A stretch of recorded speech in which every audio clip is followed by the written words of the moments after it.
Nous vous recevons donc à partir de Toulouse en France. Nous avons en ligne depuis Toulouse en France, dans ce journal, Madame Jeanne Wimbabazi, 43 ans, rescapée du génocide, précisément à Eto, Kichukiro.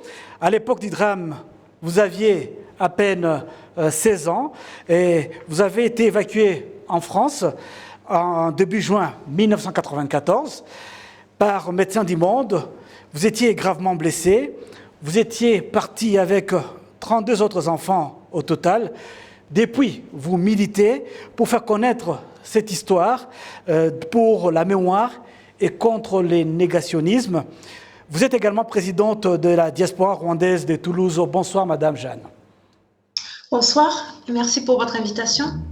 Voilà, j'aimerais que vous puissiez revenir un peu sur cette journée du 11 avril 1994. Comment ça s'est passé en ce moment-là? Nous devrions avoir votre témoignage.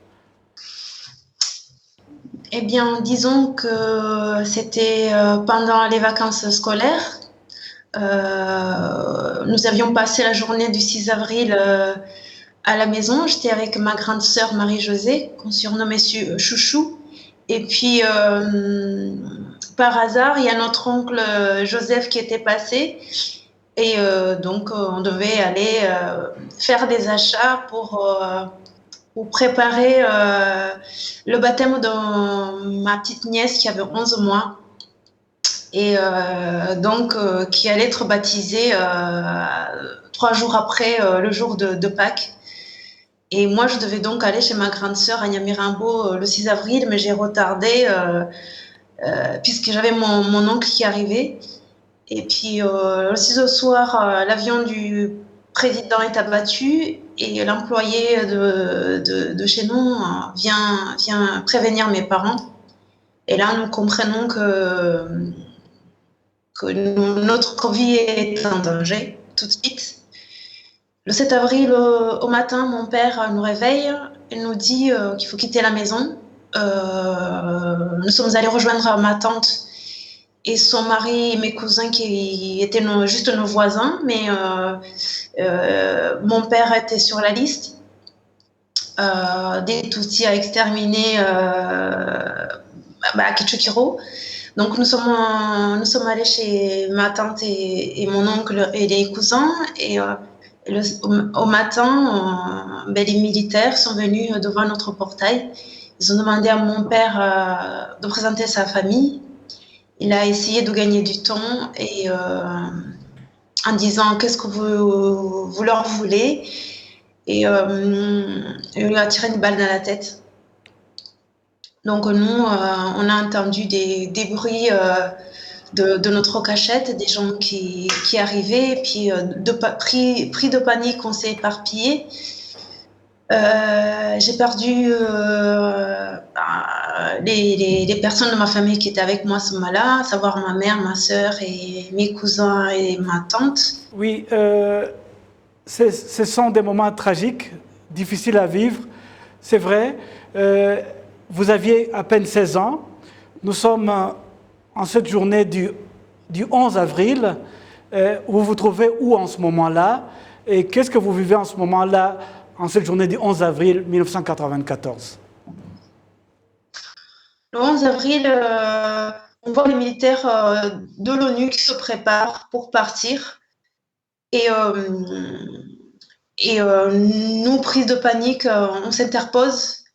Il y a une jeep militaire qui est arrivée, qui venait au fond chercher escorter les casques bleus. Donc, ils tirent à l'air pour nous empêcher pour nous effrayer. On se couche par terre. Et là, ces casques bleus, avec les militaires français en tête de cortège, s'en vont et nous laissent là. Et c'est ainsi que les miliciens, les génocidaires, sont rentrés dans cette école. Et c'est là où ils ont commencé à tuer des gens, où ils nous ont amenés à Sonatube. À l'époque, ça s'appelait Sonatube, puis à Nyanza. Et là, ils ont exterminé la plupart d'entre nous. Et il y a eu quelques survivants, mais pas beaucoup. vivez-vous en ce moment cet abandon des casques bleus qui sont censés vous protéger et des militaires français? Comment vous avez vécu ces moments-là? Ben, c'était incompréhensible et c'était injuste, puisqu'auparavant on avait vu que qu'ils avaient évacué d'abord les Occidentaux, et il était pour nous inimaginable qu'ils puissent nous laisser comme ça dans les mains des génocidaires, tout en sachant très bien que notre vie allait s'arrêter là, en fait. Mais ils l'ont fait. Ils l'ont fait. Et depuis cet abandon, il a fallu 27 ans. 27 ans.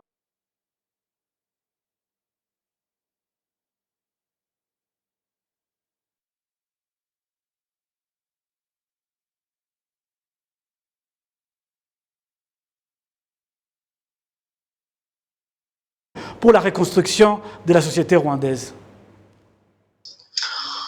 Eh bien, nous, malheureusement, on déplore autant que vous cette lenteur excessive, incompréhensible de la part de la justice française, puisqu'il faut savoir que depuis 27 ans, il y a eu seulement 3 procès en 27 ans.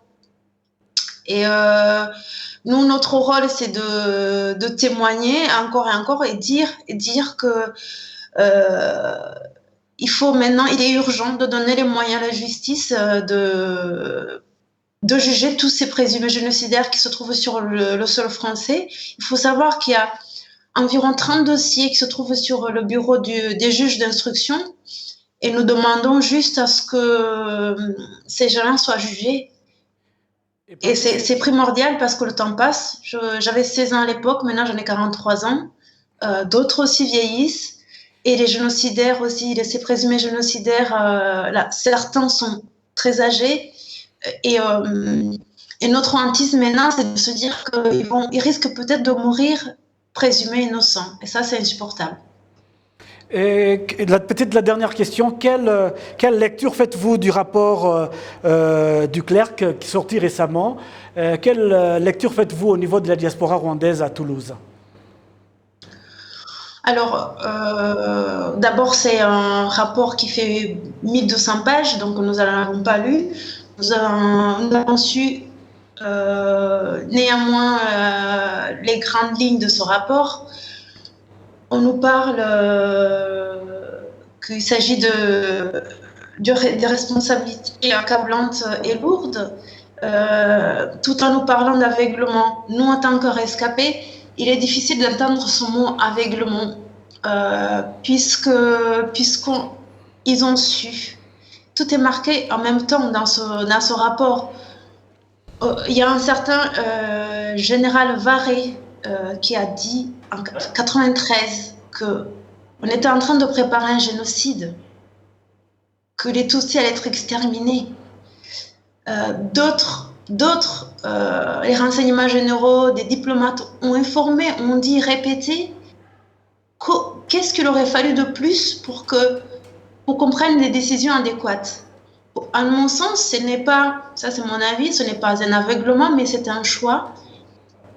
Ce rapport, il est important, il dit des choses, on avance, c'est un pas important, mais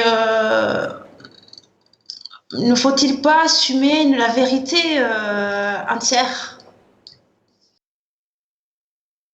Merci à Madame Jeanne Ouimbabazi. Je rappelle qu'elle est présidente de la diaspora rwandaise à Toulouse, en France, et où elle vit depuis qu'elle a quitté le pays, à peine à l'âge de 16 ans, après avoir vécu l'enfer d'Eto Kichikuro.